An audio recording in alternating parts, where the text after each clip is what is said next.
Bismillahirrahmanirrahim.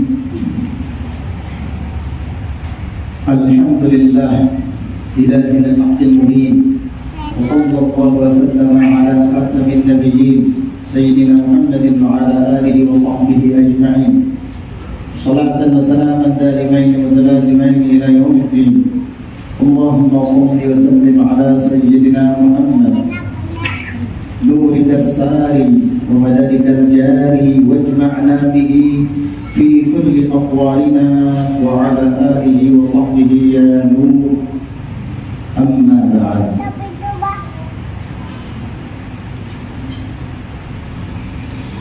Nawayna ta'alluma wa ta'lim wa tadhakkura wa tadhkir wal naf'a wal intifa' wal ifadata wal istifada wal hatta 'ala at-tamassuk bi kitabillah wa sunnati rasulih wal du'a ila al-huda wal dilalata 'ala al-khair ibtigha'a wajhillah wa mardatihi wa qurbihi wa thawabihi subhanahu wa ta'ala. Qala Syekh al-Musannif rahimahullahu ta'ala wa nafa'ana bihi wa bi'ulumihi wa asrarihi bid-darain amin radhiyallahu ankum. Wa 'alaika bi-ikhraji hubbid dinari wal dirhami min qalbik hatta yasira 'indaka bimanzilatil hajari wal madar. Hendaknya engkau keluarkan rasa cinta dinar dan dirham dari hatimu, hatta yasira, sehingga keduanya dinar dan dirham tersebut menjadi indaka di sisimu bimanzilatil hajari wal madar, sama kedudukannya seperti batu dan tanah. Artinya jangan terlalu mencintai uang, jangan terlalu cinta dengan dinar dan dirham. Kalau dibahasakan sekarang dengan rupiah dan dolar, sehingga keduanya itu di sisimu laksana batu dan tanah. Ini sudah betul-betul maqam yang tinggi dalam kezuhudan terhadap dunia, sama di matanya. Dinar, dirham laksana batu dan tanah.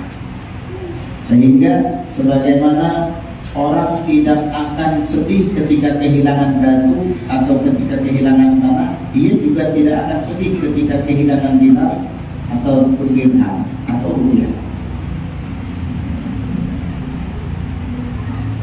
Wa bi ikhraji hubbil manzilati 'indan nas, dan mengeluarkan rasa cinta kedudukan 'indan nas di sisi manusia min qalbik, dari hatimu. Keluarkan itu rasa ingin dihormati, keluarkan itu rasa ingin memiliki kedudukan di sisi manusia, karena itu penyakit. Hatta yastawiya 'indaka madhuhum wa dhammuhum, sehingga sama di sisimu pujian mereka dan celaan mereka. Wa iqbaluhum wa idbaruhum, dan menghadapnya mereka juga berpalingnya mereka. Nggak ada beda di matamu. Kalau kamu bisa seperti itu, berarti kamu sudah berada di tingkat maqam wilayah yang tinggi. Pujian orang tidak menambahkan rasa bangga pada diri. Tadi orang menghina kita juga tidak merubah pendirian. Mau memuji mau menghina sama, nggak ada bedanya. Karena di hatinya tidak ada keinginan untuk dihormati, karena di hatinya tidak ada keinginan untuk mendapatkan kedudukan di sisi manusia. Yang ada di hatinya hanya ingin mendapatkan kedudukan di sisi Allah. Pujian orang, celaan orang sama di matanya. Dia tetap lurus di jalan Allah, sebagaimana yang dipraktikkan oleh Nabi kita Muhammad SAW dalam berdakwah di jalan Allah, dalam memperjuangkan agama Allah. Pujian beliau dapat, cacian juga beliau dapat, tapi semuanya sama di mata Nabi. Pujian tidak merubah pendirian beliau sehingga terlena lupa untuk berdakwah. Cacian dan makian juga tidak merubah pendirian beliau sehingga berhenti karena takut dengan cacian dan makian dalam berdakwah. Tidak. Ketika beliau dipuji, Ketika beliau didatangi Jibril, ketika gunung-gunung Uhud menawarkan diri untuk jadi emas, Nabi tidak tertipu, tidak terbuai, tidak terlena. Tetap beliau lurus di jalan Allah dan berdakwah di jalan Allah. Ketika beliau dilempari dengan batu, ketika beliau dicaci, dimaki, di Taif, beliau juga tidak surut semangatnya dalam memperjuangkan agama Allah, sehingga cacian dan makian makhluk sama di mata Nabi Sallallahu Alaihi Wasallam. Nah, manusia mulia ini mendapatkan kedudukan seperti ini karena meneladani Nabi kita Muhammad Sallallahu Alaihi Wasallam. Para wali-wali tersebut mendapat manzilah di sisi Allah karena mencontoh Nabi kita Muhammad Sallallahu Alaihi Wasallam.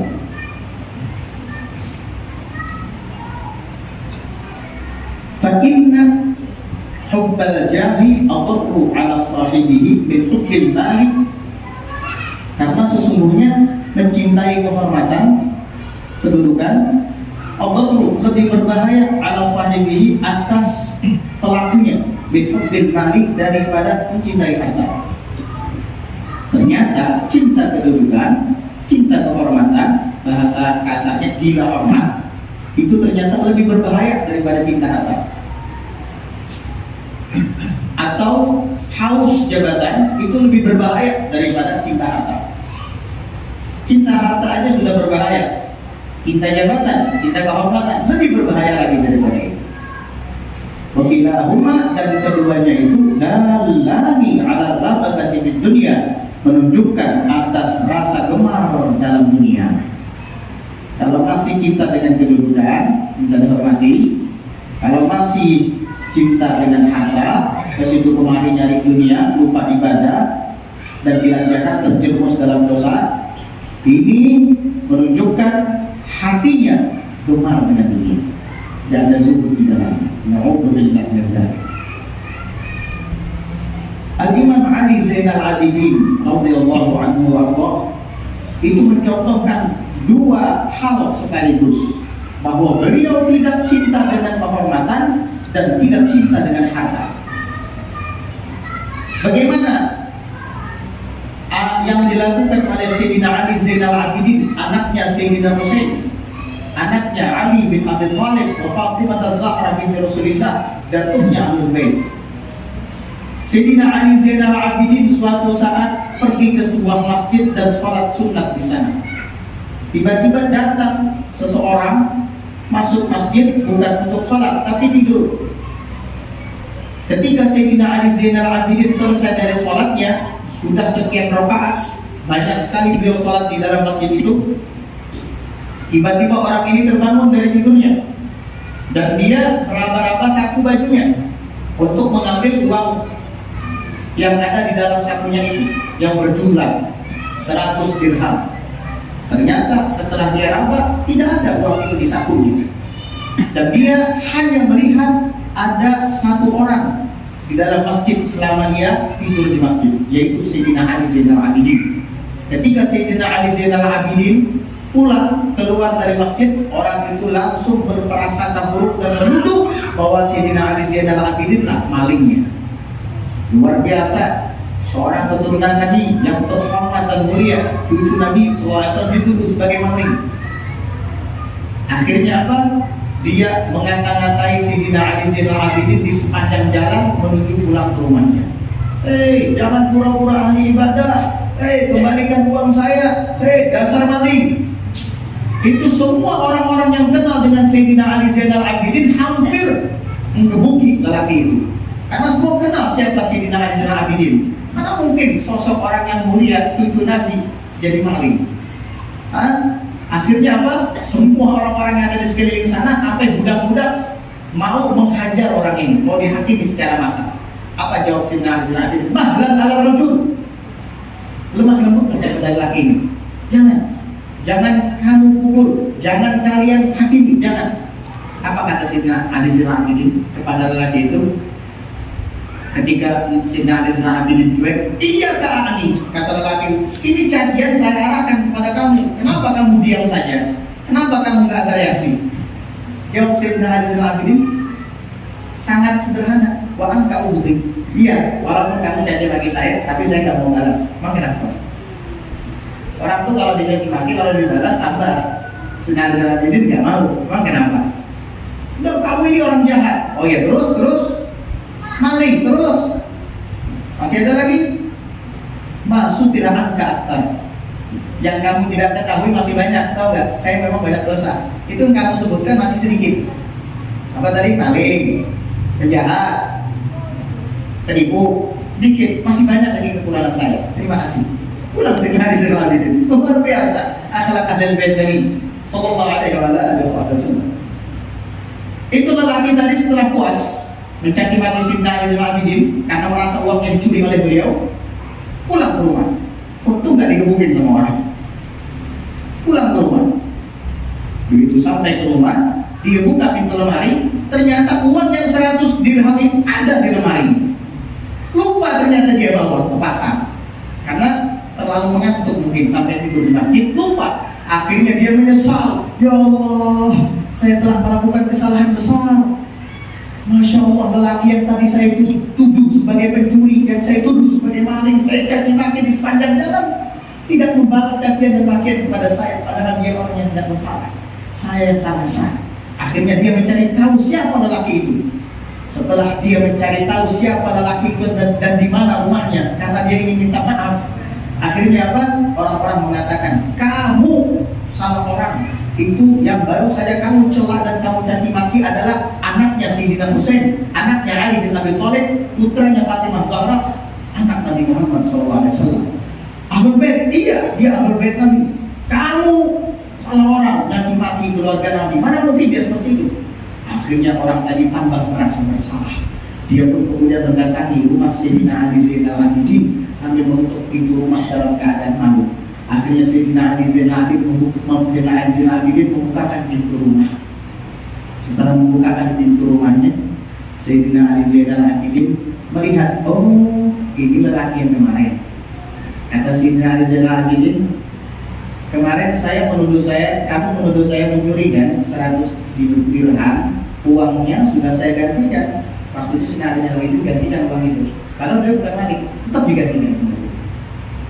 Maka lelaki itu mengatakan, mohon maaf wahai imam, saya telah berprasangka buruk kepadamu. Engkau tidak bersalah. Ternyata uang yang saya anggap hilang itu ada di rumah. Saya yang salah, lupa membawanya. Dan ini uang yang kemarin kamu berikan kepada saya, karena kamu mengatakan ini ganti rugi uang yang hilang 100 dirham. Ternyata tidak hilang, perlu kembalikan lagi kepada dia. Kata Sayyidina Zainal Abidin, lah, nahnu ahlul bait, idza wahabna syai'an fala nasta'iduh. Kami ini ahlul bait, keluarga Nabi. Kalau sudah memberikan sesuatu kepada seseorang, pantang bagi kami untuk mengambilnya kembali. Ambil buat kami. Kalau kamu minta tambahan lagi, saya kasih. Perlu lagi enggak? Tambah nangis orang tadi, nyium-nyium tangan dan kaki beliau. Radhiyallahu anhu wa Allah. Dari hal ini kita dapat ambil kesimpulan, Sayyidina Ali Zainal Abidin tidak mau dipuji-puji sama orang. Sayyidina Ali Zainal Abidin gak masalah dengan cacian dan bagian orang. Sayyidina Ali Zainal Abidin tidak takut hartanya habis dikasihkan semua sama. Nah, 100 dirham tadi dikasih semua. Ambil sudah, gak apa-apa. Biar kamu kan di rumah punya 100 dirham. Kemarin saya kasih 100 dirham, 200 dirham uang kamu. Enak kan? Nah, beli apa selama? Karena perlu lagi. Malu orang tadi. Luar biasa. Ini Sayyidina Ali Zainal Abidin hasil didik Sayyidina Husain, ayahnya. Dididik oleh pamannya Sayyidina Hasan Husain, didikan Sayyidina Ali bin Abi Thalib, didikan ibundanya Fatimah Zahra.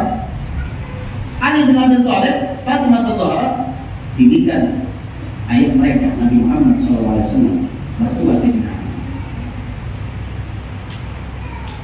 Wa aslu hubbul jahi, dan asal mula adanya cinta kehormatan itu adalah hubbut ta'zim, karena mencintai pengagungan orang lain, mengharapkan orang lain mengagungkannya, akhirnya dia pun cinta menghormati. Wal 'azamatu, sedangkan keagungan min sifatillahi adalah daripada sifat-sifat Allah. Fahuwa, maka ia munaza'atun lirrububiyyah.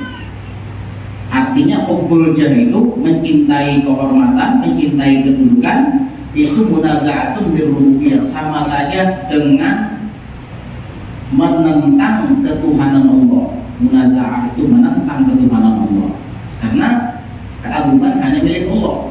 Wa amma hubbul mal, dan adapun cinta harta, fa innama asluhu hubbut tamattu', maka sesungguhnya asal muasalnya itu dikarenakan cinta bersenang-senang bisyahawati, dengan syahwat. Wa dzalika min sifatil bahaim, maka yang demikian itu adalah daripada sifat-sifat binatang. Makanya cinta kehormatan, ingin diagungkan, itu lebih berbahaya daripada cinta harta. Sebab cinta kehormatan, ingin diagungkan, itu milik Allah. Kalau kita ingin merebutnya, sama dengan menantang Allah. Kalau cinta harta benda saja, itu sama dengan binatang.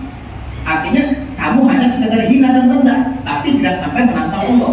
Tapi kalau sudah cinta kehormatan, itu menantang Allah. Makanya gila hormat itu lebih berbahaya daripada gila harta. Ini keterangan Al-Imam Abdullah bin Ali. Waqad qala alaihi salatu wassalam 'anillahi ta'ala, dan sungguh telah bersabda Rasulullah sallallahu alaihi wasallam 'anillahi ta'ala, daripada Allah Ta'ala, berarti ini hadis qudsi. Jika Nabi mengatakan ini hadis Allah Ta'ala yang mengatakan, berarti hadis qudsi. Nabi menceritakan firman Allah. Bunyinya bagaimana? Allah mengatakan, berfirman, al-'azamatu izari, keagungan adalah ibarat sarungku, kata Allah. Wal kibriya'u ridai, dan kesombongan ibarat selendangku, kata Allah. Faman naza'ani wahidan minhuma, maka barang siapa yang naza'ani, merebut aku akan satu daripada keduanya,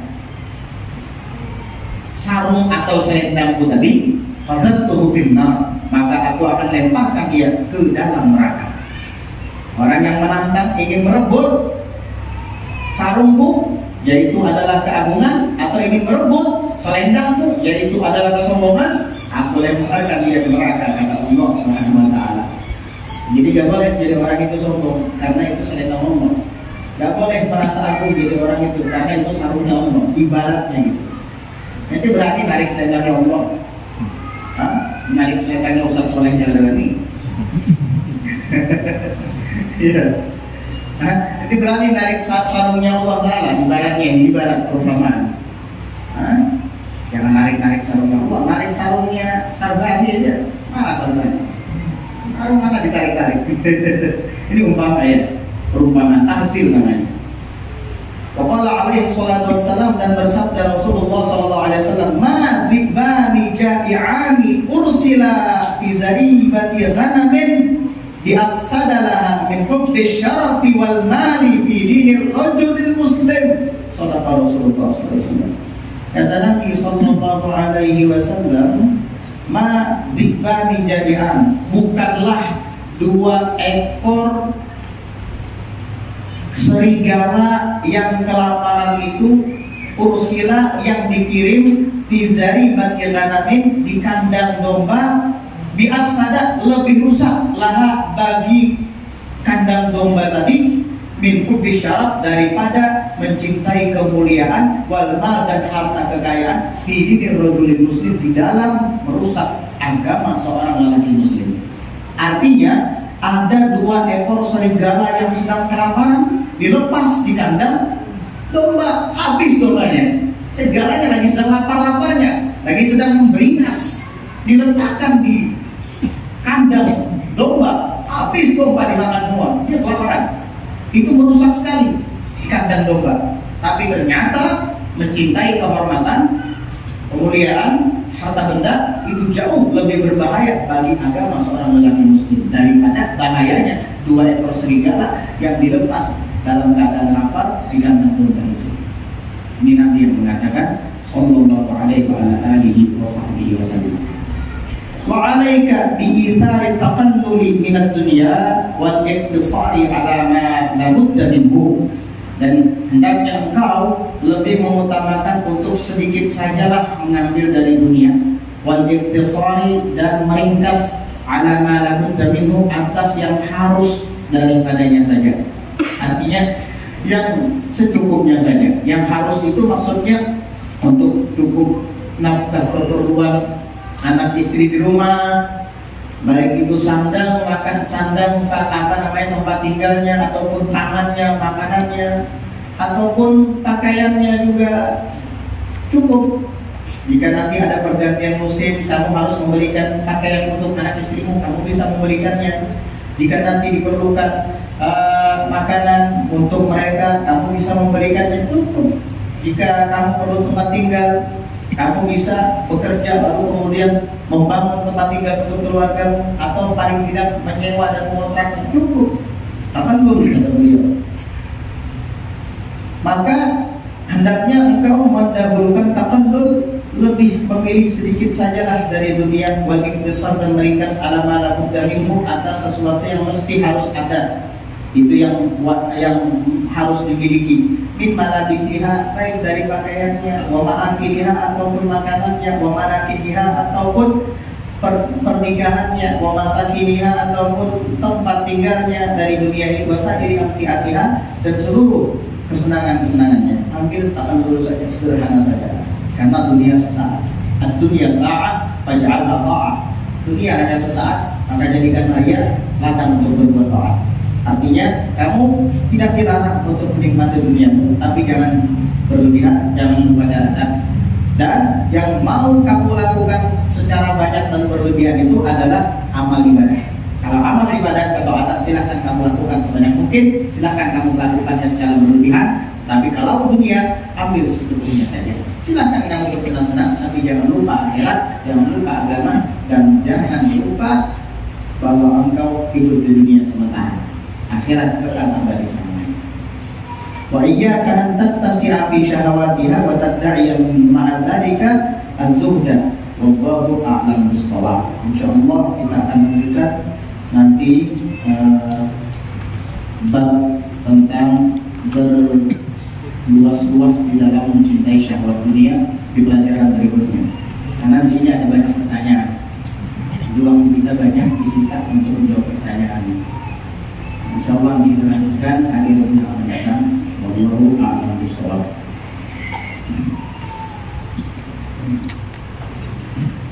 Bagaimana hukum ikut arisan akikah sedangkan anak laki-laki 2 ekor kambing? Pertanyaannya, bagaimana kalau anak laki-laki ikut arisan akikah tapi dia tidak tahu jumlah kambing yang didapat untuk bagiannya, sedangkan yang ikut arisan banyak? Jawabnya adalah akikah, arisan akikah itu boleh-boleh saja. Itu kan bergiliran nanti. Pas ketika di puncak ternyata yang jatuh adalah gilirannya dia. Ada 7 orang. Ya sudah, laksanakan akikah yang 7 orang tadi atas kesepakatan seluruh anggota arisan.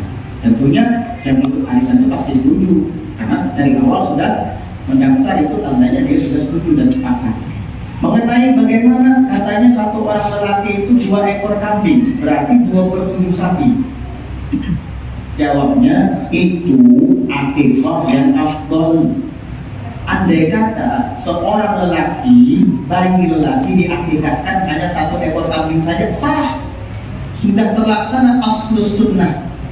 Andai kata satu orang bayi lelaki itu hanya dengan 1/7 sapi saja, dalam 1 ekor 1/7-nya sapi saja, tidak 2/7, sah, nggak masalah.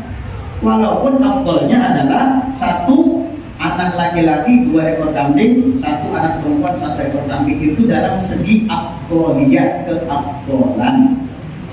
Ibarat kata ada orang sholat duha 2 rakaat, yang satunya lagi sholat duha 4 rakaat. Bukan berarti yang sholat duha itu tidak dikatakan sholat duha, tetap dia dikatakan sholat duha. Tapi dibandingkan dengan yang sholat 4 rakaat, lebih afdolnya 4 rakaat. Namun semuanya sama-sama melaksanakan sholat duha, gitu. Artinya dengan 1 ekor kambing untuk mengakikahkan bayi lelaki itu sah. Yang penting kambingnya memenuhi syarat akikah. Jika kambing itu adalah kambing domba, cukup berusia 1 tahun.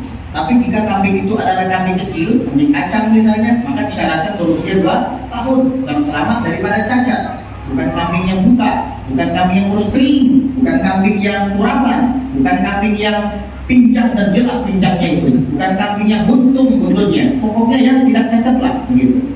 Sah, nggak apa-apa, boleh ya. Nah, tapi kalau kita berbicara dari sisi keabdolannya 2 ekor lebih abdol untuk bayi lelaki daripada seekor. Kenapa? Lebih banyak dagingnya 2 ekor. Tapi lebih banyak orang yang bisa menikmati dagingnya gitu. Jadi kalau kita bagikan seekor sapi itu untuk yang abdol, laki-laki 3, perempuan 1. Karena laki-laki 3 itu 6/7, sisa 1/7 perempuan. Jadi laki-laki 3, perempuan 1, atau perempuan 5, laki-laki 1. Karena kalau sapi itu dibagi 7, perempuan 5 berarti 5/7, sisa 2/7 untuk bayi laki-laki. Itu abdolnya. Jadi 1 ekor sapi, 5 orang perempuan, 1 ekor, 1 orang laki-laki, atau 3 orang laki-laki, 1 orang perempuan. Itu kalau yang mau abdol. Tapi kalau misalnya 1 ekor sapi untuk 7 orang laki-laki semuanya, ya boleh, sah-sah saja gitu. Kemudian bagaimana cara pembagian daging kurban yang abdol? Daging kurban itu ada 2, binatang kurban yang disembelih ada 2. Ada kalanya mutatawwa'un biha, ada kalanya mamdura. Bisa jadi kurban itu sunnah, bisa jadi wajib karena nazar. Kita bahas yang wajib dulu. Kalau kurban itu wajib karena nazar, maka dagingnya wajib dibagikan semuanya. Nggak boleh pelaksana kurban memakannya walau secuil.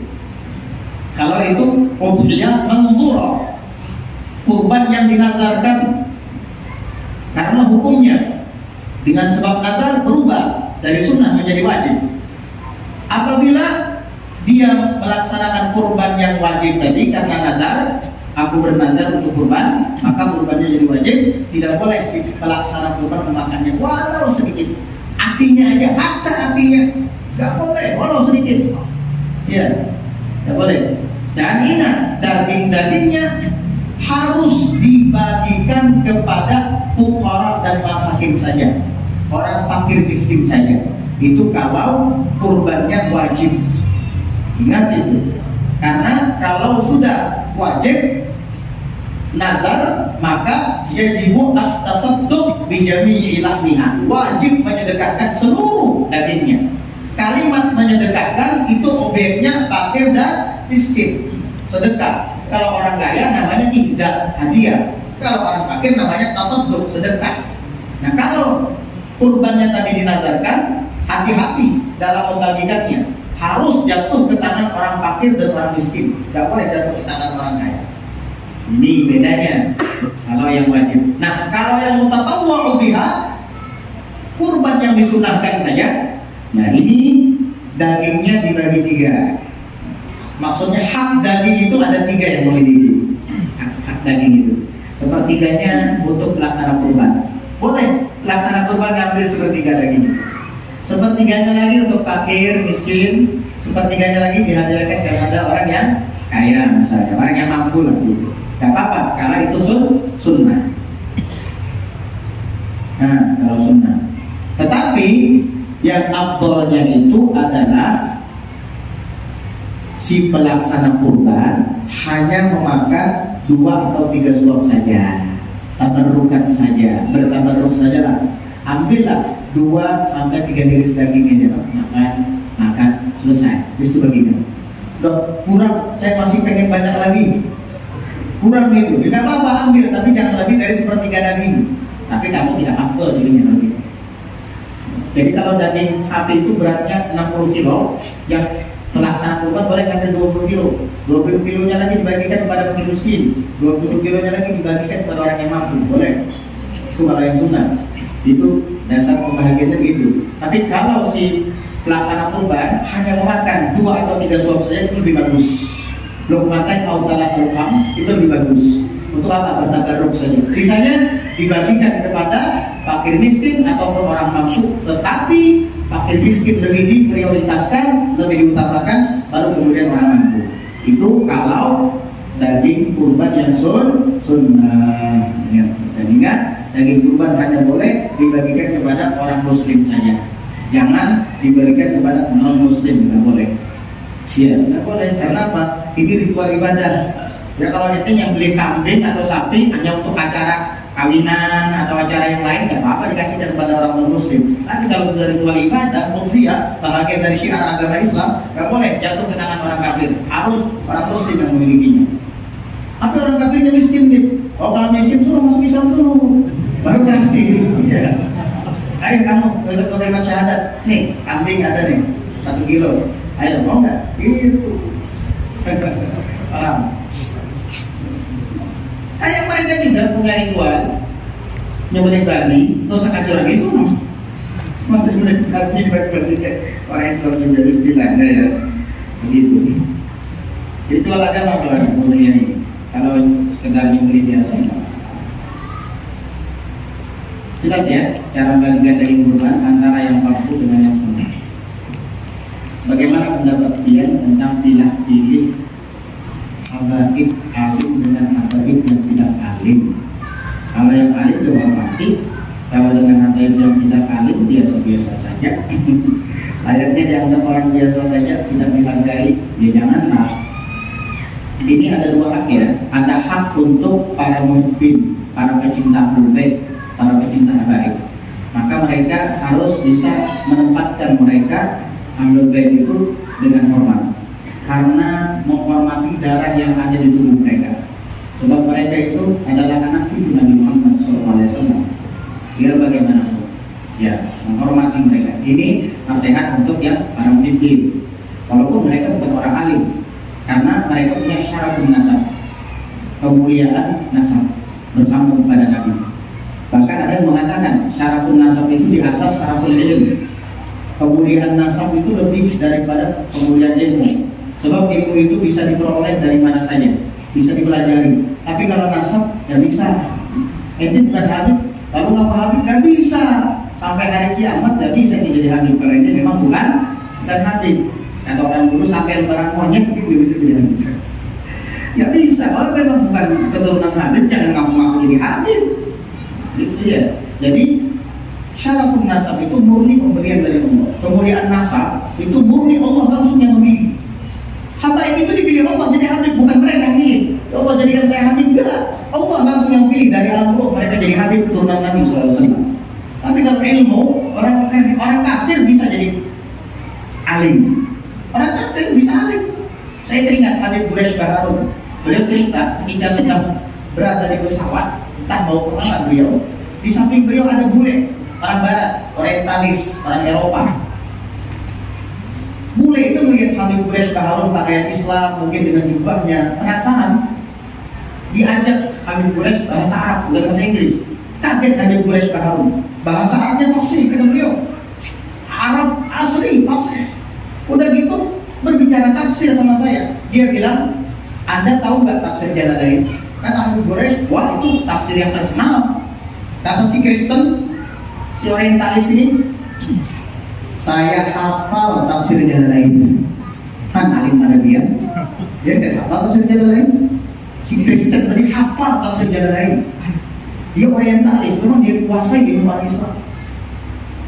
Maaf, bukan Kristen dia, ateis. Ateis itu tidak punya agama, masih bingung menentuin agama, tidak punya agama dia, ateis. Hafal tafsir Jalalain. Dia minta ke Habib Quraisy, coba uji saya. Habib Quraisy orang alim, orang antropolog, berikan rumah. Diuji, dites. Habib Quraisy alim, Habib Quraisy paham tafsir Jalalain. Saya uji kata Habib Quraisy tentang beberapa ayat yang ada di tafsir Jalalain, saya suruh tafsirkan. Dia tafsirkan dengan jelas dan dia sebutkan nas yang tertulis di tafsir Jalalain sedikit pun tidak ada yang salah. Hebat, bercampur. Amunnya menghafal dulu, menghafalinya mana? Ini dicabut, itu awalnya menjawab. Jadi kata Habib Quraisy, nah kamu ini agamanya apa? Dia bilang ateis, gak punya agama. Terus, menurutmu di antara sekian banyak agama, ketika kamu sedang membanding-bandingkan agama, proporsi, membanding-bandingkan agama, mana yang paling pas? Dia bilang tidak ada yang paling pas di antara sekian agama yang saya pelajari kecuali Islam. Kalau gitu kata Habib Quraisy, masuk Islam aja kamu. Maaf, hidayah yang dijanjikan oleh Allah kepada hamba-hambanya belum ada di hati saya. Paham tadi? Wah, ini orang alim, tapi kafir. kafir, sia-sia. Jadi orang kafir bisa alim. Karena ilmu, kata Ibnu Khaldun, al-ilmu sina'atun yuhsinuhal barru wal fajir. Ilmu itu keterampilan yang bisa dipelajari oleh orang baik dan orang jahat. Iya, orang jahat banyak yang pintar juga ilmu. Lagi zaman sekarang mudah. Ada cara cepat baca kitab praktis. Walaupun tidak begitu tahu apa itu mubtada, apa itu khabar. Iya.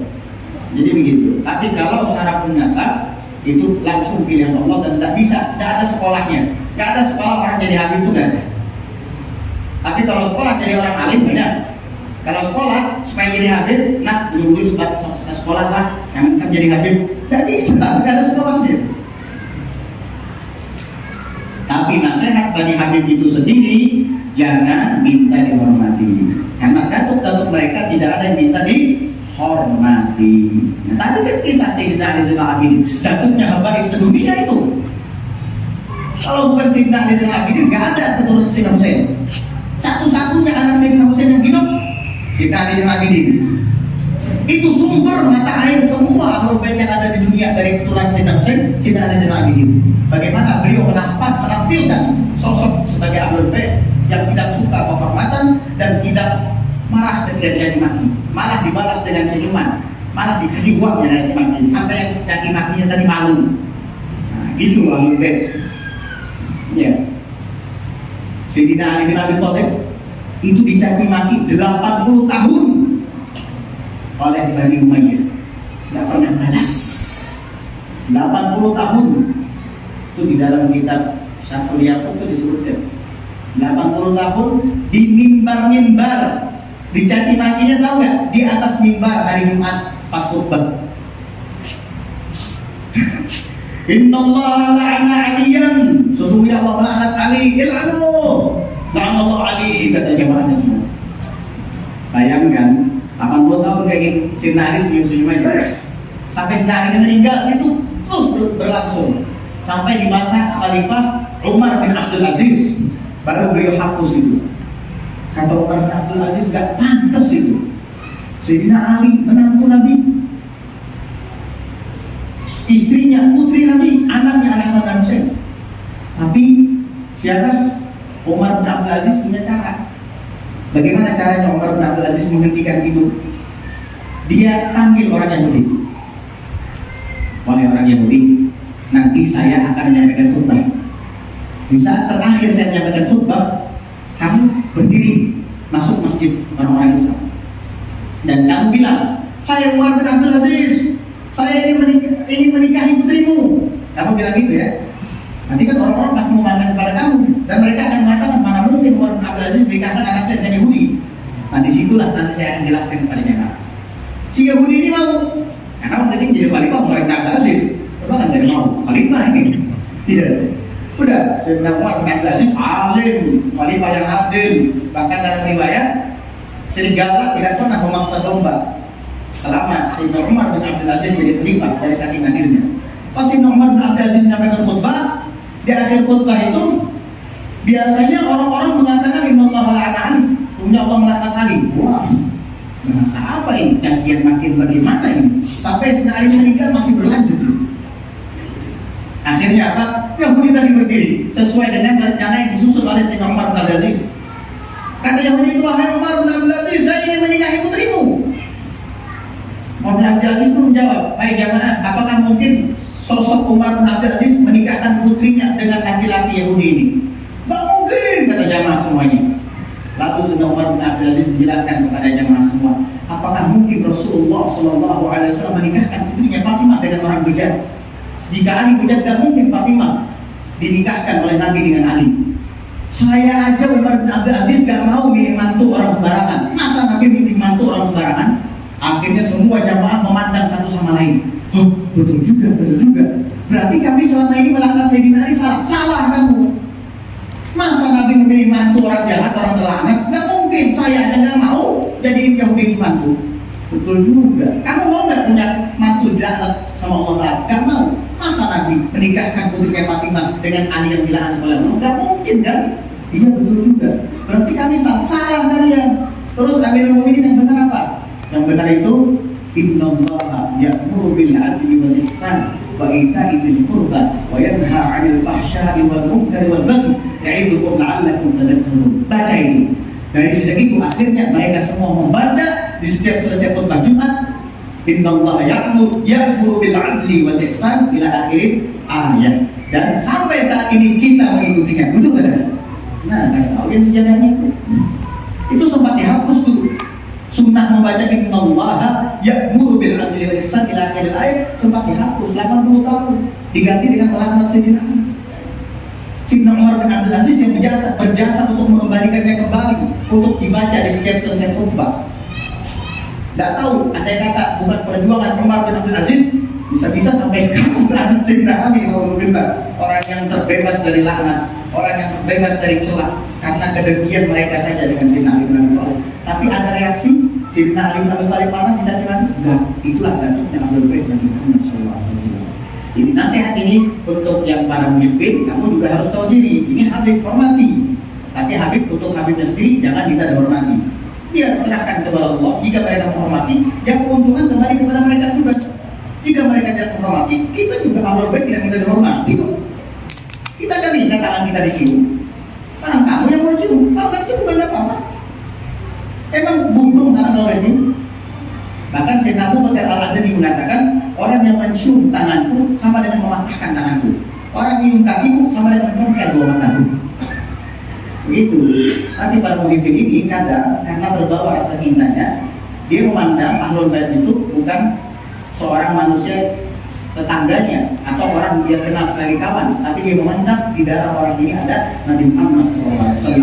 Karena itu mereka kadang mencium tangan Ahlul Bait. Karena dorongan itu mereka terkadang memeluk Ahlul Bait. Dan itu yang dilakukan oleh Zaid bin Thabit.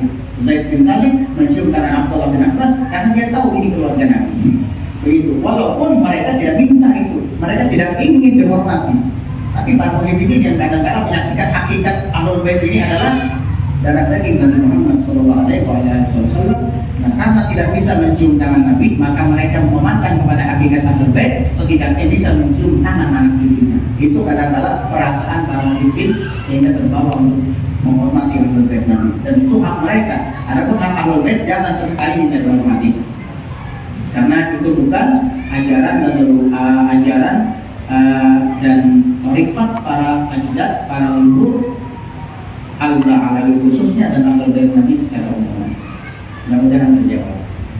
Kemudian ada pertanyaan lagi. Makanya tadi pelajaran sebentar. Banyak pertanyaannya. Apakah syarat-syarat sunnah dalam berkurban? Ya, diantaranya tadi bagi yang ingin melaksanakan kurban, banyak-banyak puasa ya. Banyak-banyak puasa di 10 pertama bulan Dzulhijjah sampai hari Arafah. Yang tidak berkurban juga begitu. Cuma yang berkurban jangan potong kuku, jangan potong rambut, makruh. Supaya apa? Supaya ketika berkurban rambut dan kukunya masih ada, sehingga ampunan yang didapat juga merambat ke rambut dan kuku tadi. Kalau sudah dipotong artinya dikubur nggak dapat nanti ampunan yang didapat oleh dia ketika berkurban. Makruh. Kalau dalam mazhab Hambali haram, nggak boleh potong kuku. Mazhab Hambali itu Syafi'i, kalau Syafi'i makruh saja. Jadi jalankan 10 hari pertama itu sampai berkurban di bulan Dzulhijjah, nggak usah dipotong kuku rambutnya, bulu badannya bisa dipotong. Nanti setelah berkurban baru potong. Kapan kamu berkurban? 10 Dzulhijjah, Idul Adha, atau 11, 12, atau 13 hari tasyrik. Pokoknya setelah kamu memotong kurbanmu, baru silakan potong rambut, kuku, dan bulu badan. Dan diantaranya juga adalah ketika melihat na'am. Na'am itu binatang ternak yang mau disembelih, yang mau dikurban. Sunnah untuk bertakbir. Allahu Akbar, Allahu Akbar, Allahu Akbar, walillahil hamd. Sunnah kita ketika melihat binatang ternak untuk takbir. Kemudian sebagaimana sunnah-sunnah yang lain, ya menyembelih binatang, kita baringkan, hadapkan ke kiblat, baca Bismillahirrahmanirrahim. Sebagai madhab yang mengatakan Bismillah saja, jangan disambung Ar-Rahman Ar-Rahim. Itu madhab Malik. Tapi dalam madhab Syafi'i tidak, tamatnya tetap sambung Bismillahirrahmanirrahim. Kemudian selawat kepada, kemudian takbir, kemudian selawat kepada Nabi. Allahu Akbar, Allahu Akbar, Allahu Akbar. Allahumma shalli wa sallim ala sayyidina Muhammad wa ala ali sayyidina Muhammad. Nah, itu adalah sebahagian daripada sunnah kurban. Kalau kita bahas, tak cukup 1 atau 2 jam. Ini ringkasnya aja kita. Bolehkah yang kena kurban makan daging sapinya? Ya sudah bahas tadi ya, bisa dijawab lagi ya. Bolehkah yang kena kurban makan daging sapinya? Bisa dijawab lagi ya.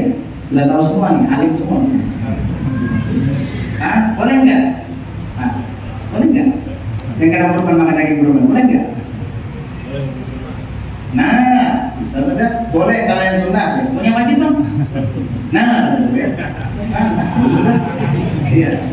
Sampai berapa bolehnya makan? Sepertiganya. Nah, alim udah. Berkat hadir majelis. Coba kalau duduk di rumah karena tak mungkin hukumnya. Itulah keuntungan berhadir di majelis taklim. Mudah-mudahan Allah Subhanahu wa taala ajarkan kepada kita ilmu yang bermanfaat sehingga kita dapat mengamalkannya, dan mudah-mudahan kita dijadikan orang-orang yang setia menghadiri majelis taklim, setia menuntut ilmu agama, sehingga kita selamat di dunia dari kesesatan dan selamat di akhirat